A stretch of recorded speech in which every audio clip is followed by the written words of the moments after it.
I'm going to talk about the Miss Shirley situation. I am a clinician, most of you know.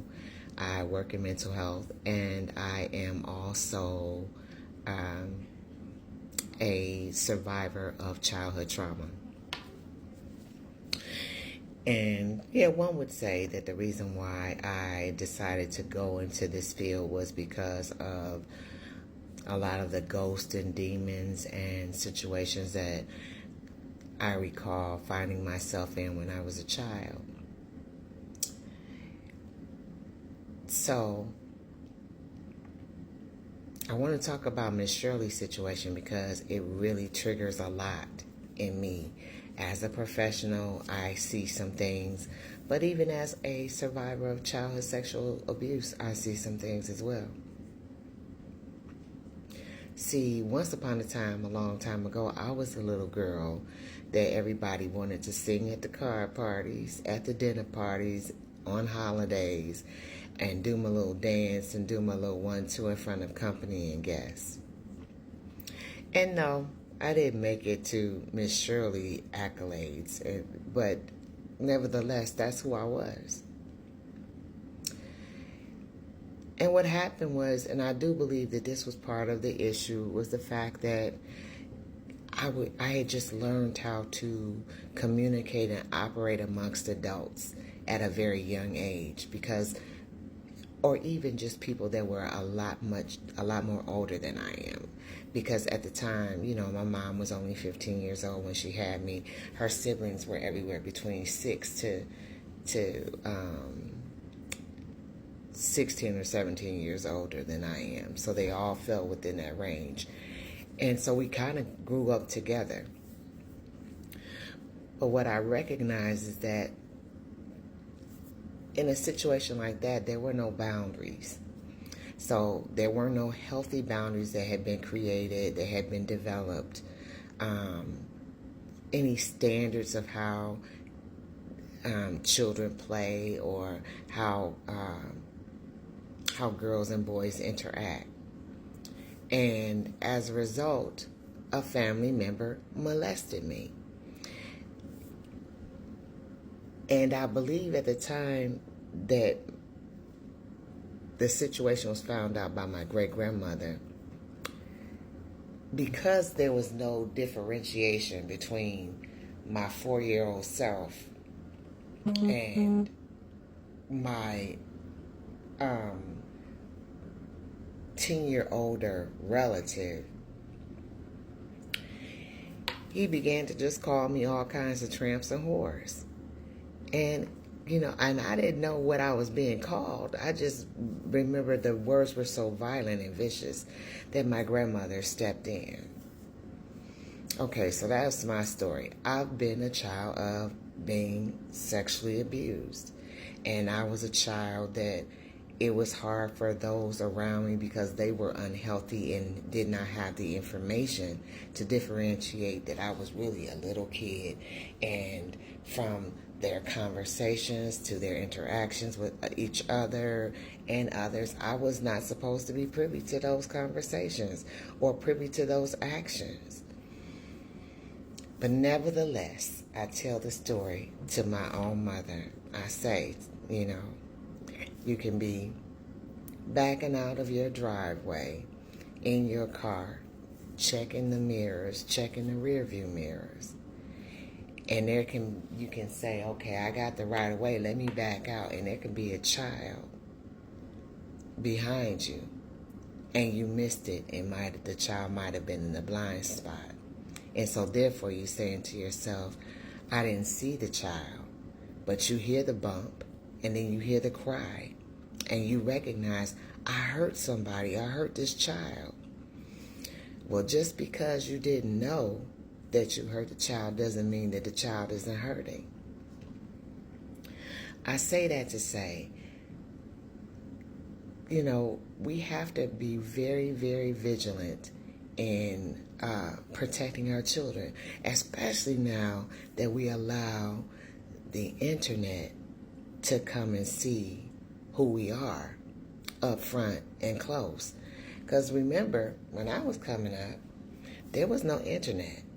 There was no camera phones. There were no phones that you carried around. It was the phone that was hung up on the wall with the long cord. That's the phone. That was the house phone. That was the phone you used. And it wasn't a rare thing for a lot of people not to even have a phone, because once you blew it up on long distance, it was a wrap. But nevertheless, people didn't have access to us. We didn't have access to everything and everybody at any given time. Predators are real, and the boogeyman don't always look like a beat up, ugly monster. The boogeyman can look like your favorite uncle, or your favorite auntie, or your favorite cousin, or your favorite grandpa, or your favorite father, or your favorite mother. The boogeyman is real. The boogeyman is there. And so I think what has happened is a lot of people are triggered because they see, like I see, this little girl that's a baby doing these grown woman moves while she's doing this dance. And, you know, to some it may be like, oh, look at her, she cute, she getting down. And that I'm going to tell you something. When I used to sing and dance and stuff at the little car parties and stuff, that's all I was looking for, was when them grown folks would say, check her out, go on, girl, you can do that, you got that. It just empowered me more to be a grown little girl. And I write about being a grown little girl in my memoir, because nobody could stand a little grown little girl, because I had been exposed too soon to too much information that I didn't know what to do with. I didn't know how to handle. I didn't know how to carry. I didn't know how to carry myself.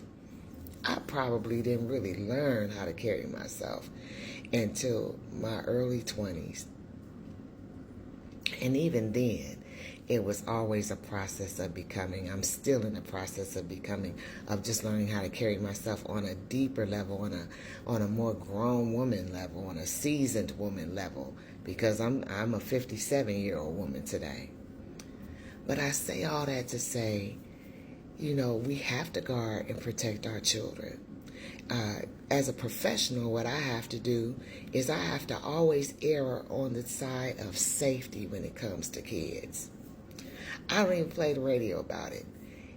If you show up in front of me, or if a situation appears in front of me where it looks like the hint of abuse, I'm a mandated reporter. I have to report it. I have to report it. I don't get to say, well, I thought a little bit of something, but I wasn't quite sure, so that's why I didn't do nothing.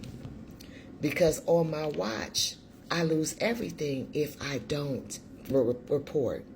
Even if it's nothing in the end, at least an investigation has to be done just to make sure. Now, I'm not saying that little Shirley, Miss Shirley, was molested or anything like that. I'm saying that you're making a stew when you put her out in front of everybody, in front of the world to see, on the world stage, on the internet. You're making a stew that for those persons who live in a paradigm and a thought process of it's okay for me to love a 4-year-old even though I might be 70, or it's okay for me to visualize a romantic relationship with a 4-year-old even though I might be 19. You create a soup. You create this messy stew that leaves the child open for predators. And because she thinks she's navigating these adult spaces now, and everybody's telling her, go on, Miss Shirley, go on, girl, you doing that. She thinks she's got it. And she don't really know or have a clear master of her ABCs. And that's the concern that I see from a lot of the aunties and uncles in the community. We don't want to see the child hurt. And we don't want to watch it. And we don't want it to happen on our watch.